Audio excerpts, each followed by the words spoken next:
जी students, आज जो ये प्रैक्टिकल परफॉर्म करेंगे सॉल्ट एनालिसिस में, इससे पहले एक हमने जो बेसिक रेडिकल्स या कैटायंस थे उनको आइडेंटिफाई किया था। अभी हम जो एनाइंस हैं उनको किस तरह से आइडेंटिफाई करने हैं वो सारे करते हैं। कौन कौन से एनाइंस हैं और उनको किस तरह से आइडेंटिफाई करना है। सबसे पहले हमारे पास है कार्बोनेट रेडिकल। इसके लिए हमने सॉल्ट लिया है कैल्शियम कार्बोनेट। तो इस सॉल्ट को लेते हैं, कैल्शियम कार्बोनेट को टेस्ट ट्यूब में ऐड करते हैं। इसमें हम ऐड करेंगे डाइल्यूट हाइड्रोक्लोरिक एसिड और गैस इवॉल्व होगी कार्बन डाइऑक्साइड। अगर उस गैस को हम वेरीफाई करना चाहें तो वेरीफाई कर सकते हैं।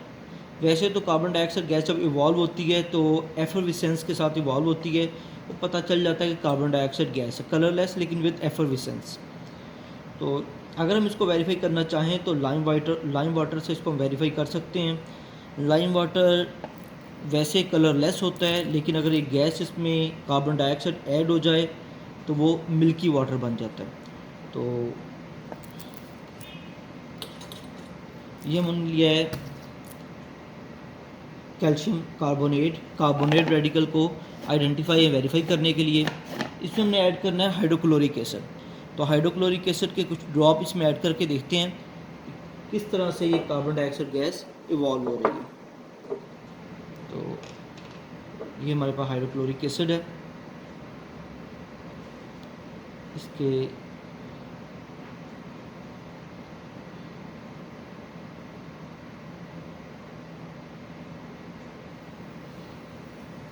देखिए एफरविसेंस के साथ कार्बन डाइऑक्साइड गैस रिलीज़ हो रही है। तो वैसे तो इसके लिए ट्यूब अटैच करनी पड़ती है। लाइम वाटर है, टेस्ट तो हमारा हो गया, कार्बन डाइऑक्साइड गैस यहाँ से इवॉल्व हो रही है। लेकिन इससे आपके पास ट्यूब हो तो ज़्यादा इजी प्रोसेस है, लेकिन देखते हैं। लेकिन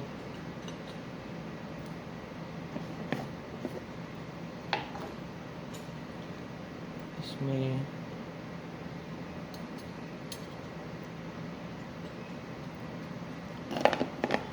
और हाइड्रोक्लोरिक एसिड ऐड करते हैं और देखते हैं कि इसमें से किस तरह से एफरविसेंस के साथ कार्बन डाइऑक्साइड गैस इवॉल्व होगी।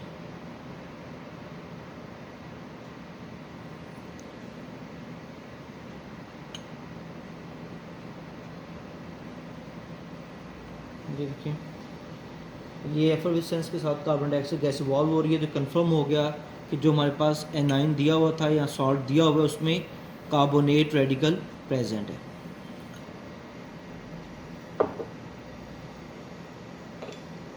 अगर इस गैस को हम वेरीफाई करना चाहें तो लाइम वाटर के साथ इस गैस को अगर लाइम वाटर से पास किया जाए तो लाइम वाटर मिल्की हो जाएगा।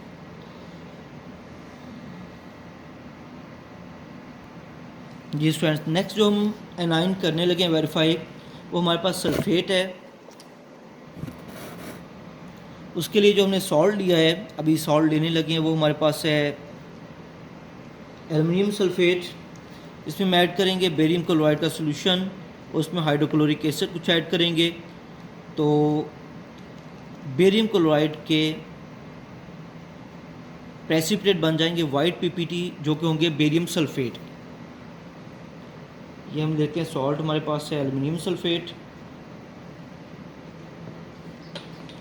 यानी बेसिक रिएक्शन इसमें है एल्युमिनियम सल्फेट का और बेरियम क्लोराइड का। जो हमने एसिड ऐड करना है वो रिएक्शन को ज़रा फैसिलिटेट करेगा कि रिएक्शन इजीली परफॉर्म हो जाए। और जो पीपीटी बनेंगे वाइट पीपीटी, वो होंगे बेरियम सल्फेट के। ये हमारे पास सॉल्ट है एल्युमिनियम सल्फेट।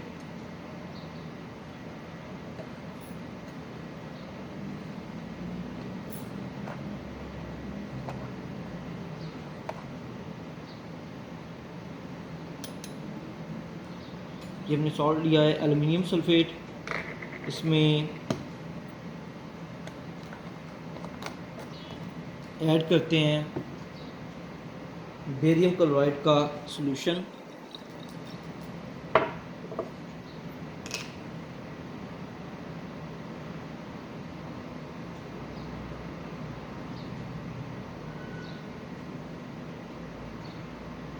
वैसे तो ये अभी ही रिएक्शन हो रहा है, लेकिन रिएक्शन को थोड़ा फास्ट करने के लिए वाइट पीपीटी आप अभी भी देख सकते हैं बेरियम सल्फेट के बन गए हैं, लेकिन कुछ ड्रॉप ऐड करते हैं इसमें हाइड्रोक्लोरिक एसिड के, थोड़ा और क्लियर हो जाएंगे पीपीटी। ये वाइट पीपीटी आप अभी देख सकते हैं अभी बन चुके हैं बेरियम सल्फेट के। तो इससे कंफर्म हो जाएगा कि जो हमें सॉल्ट दिया हुआ था उसमें सल्फेट एनाइन प्रेजेंट है।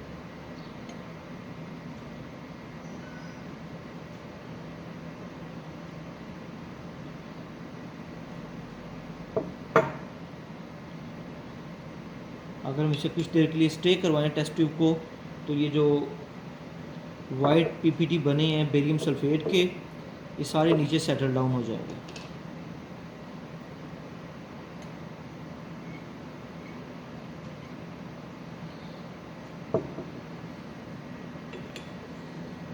सम टाइम रिएक्शन स्लो हो तो हमें एसिड की ज़रूरत पड़ती है, यहाँ पे रिएक्शन ऑलरेडी हो चुका है और ये वाइट पीपीटी सारे बन चुके हैं।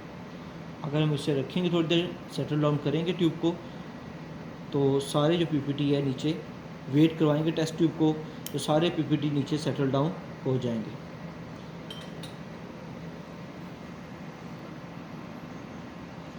जी स्टूडेंट्स, नेक्स्ट हमारे पास एनाइन है कोलोइड। कोलोइड के लिए उसको आइडेंटिफाई वेरीफाई करने के लिए जो सॉल्ट लिया है वो सिंपल हमारा जो टेबल सॉल्ट है NaCl लिया है। इसके कोलोइड को वेरीफाई करने के लिए हम ऐड करेंगे कंसनट्रेटेड सल्फ्यूरिक एसिड। तो white steamy acetic fumes produce होंगे जो कि HCl की वजह से होंगे। इसमें ऐड करते हैं हाइड्रोक्लोरिक एसिड, सल्फ्यूरिक एसिड, कुछ ड्रॉप इसमें ऐड करते हैं सल्फ्यूरिक एसिड कंसनट्रेटेड। तो देखते हैं कि इसमें जो वाइट फ्यूम्स प्रोड्यूस होंगे वो हाइड्रोक्लोरिक एसिड होगा जो वाइट फ्यूम्स हैं, और ये वेरीफाई हो जाएगा। ये देखें वाइट फ्यूम्स कितनी देरी से प्रोड्यूस हो रहे हैं।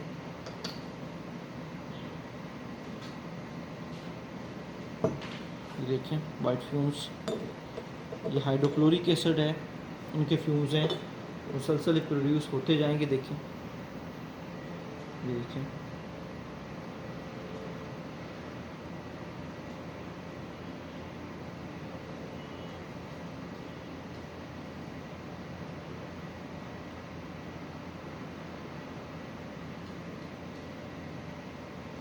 सारे वाइट फ्यूम्स प्रोड्यूस हो गया। तो ये वेरीफाई हो गया कि जो गिवन सॉल्ट था उसमें क्लोराइड प्रेजेंट था एनाइन। जी स्टूडेंट्स, उससे आगे नेक्स्ट हमने जो एनाइन को वेरीफाई करना है नेगेटिव रेडिकल को, वो हमारे पास है ब्रोमाइड। ब्रोमाइड के लिए जो हमने सॉल्ट लिया है वो हमने लिया है लेड ब्रोमाइड का। ये सॉल्ट है हमारे पास लेड ब्रोमाइड का। तो इसे हम वेरीफाई करते हैं। वेरीफाई करने के लिए हमने इसमें सल्फ्यूरिक एसिड ऐड करना है, और जो रिज़ल्ट आना चाहिए कन्फर्मेटरी जो है वो हमारे पास आएगा steamy brownish acetic fumes are seen, यानी ब्राउनिश फ्यूम्स हमें नज़र आएंगे।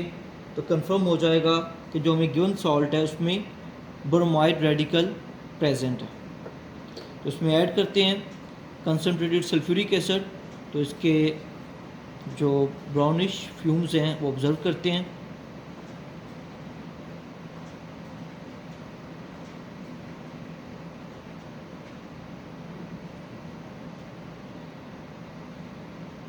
ये देखें अभी से प्रोड्यूस होना शुरू हो गए हैं।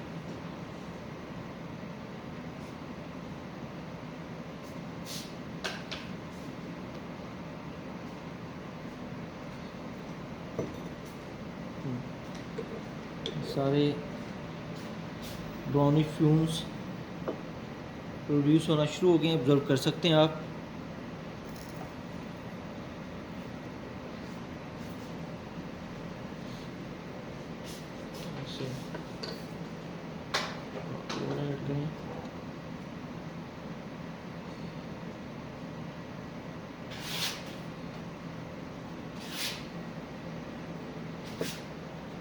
इससे हमें क्लियर हो गया कि जो हमें सॉल्ट दिया गया था उसमें ब्रोमाइड रेडिकल प्रेजेंट था।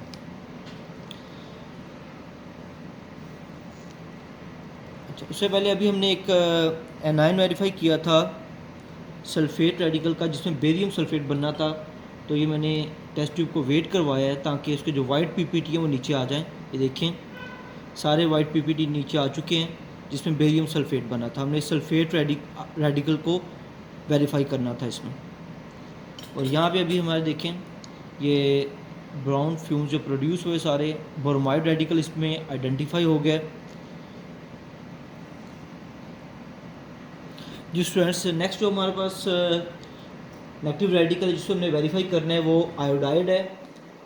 तो इसके लिए जो सॉल्ट लिया है वो पोटेशियम आयोडाइड लिया है। तो इसे हम वेरीफाई करेंगे। कंसनट्रेटेड सल्फ्यूरिक एसिड इसमें ऐड करेंगे कुछ ड्रॉप, और जो रिज़ल्ट आना चाहिए वो हमारे पास पर्पल एसिटिक फ्यूम्स आने चाहिए। तो ऑब्जर्व करते हैं कंसनट्रेटेड सल्फ्यूरिक एसिड इसमें ऐड करके देखते हैं कि ये पर्पल फ्यूम्स प्रोड्यूस होते हैं।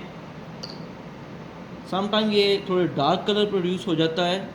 तो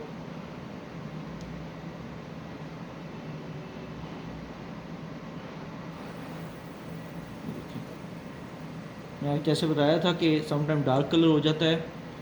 अगर आप इसे नीचे लग रहा है जैसे कि डार्क ब्राउन है या ऐसा कुछ, लेकिन अगर हम इसे ऑब्ज़र्व करें तो फ्यूम्स जो है वो पर्पल ही होंगे।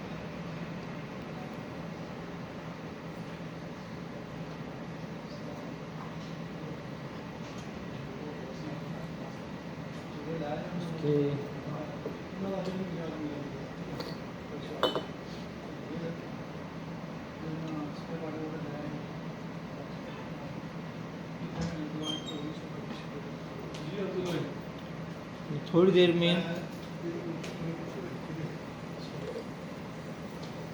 रिएक्शन थोड़ा इनका फास्ट होता है, जिसकी वजह से नज़र आ रहा है जैसे कि सारा नीचे डार्क प्रोडक्ट बन चुका है, लेकिन फ्यूम्स जो है इनके पर्पल, डार्क पर्पल की वजह से ये आपको कलर नज़र आ रहा है।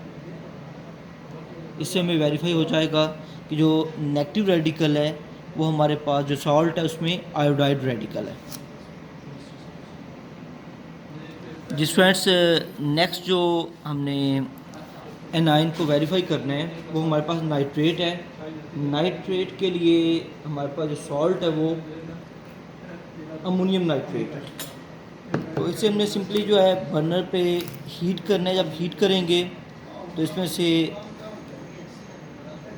गैस इवॉल्व होगी, वो ऑक्सीजन गैस है। उसको वेरीफाई अगर हमने करना हो तो वेरीफाई करने का तरीका ये है कि मैच स्टिक, जो बर्निंग मैच स्टिक है, इसके ऊपर लेकर आएँ उस गैस के ऊपर, तो वो ज़रा और ज़्यादा स्पीड से बर्न होना शुरू हो जाती है। तो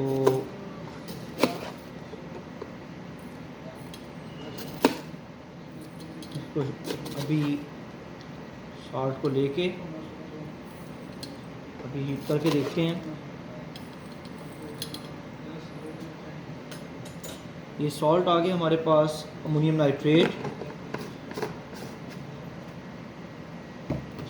इसे हीट करेंगे तो गैस प्रोड्यूस होगी, उससे वेरीफाई हो जाएगा। उस गैस को आप चाहें तो कंफर्म कर सकते हैं। कंफर्म करने से हमें वेरीफाई हो जाएगा कि जो सॉल्ट में नेगेटिव रेडिकल है वो नाइट्रेट रेडिकल है।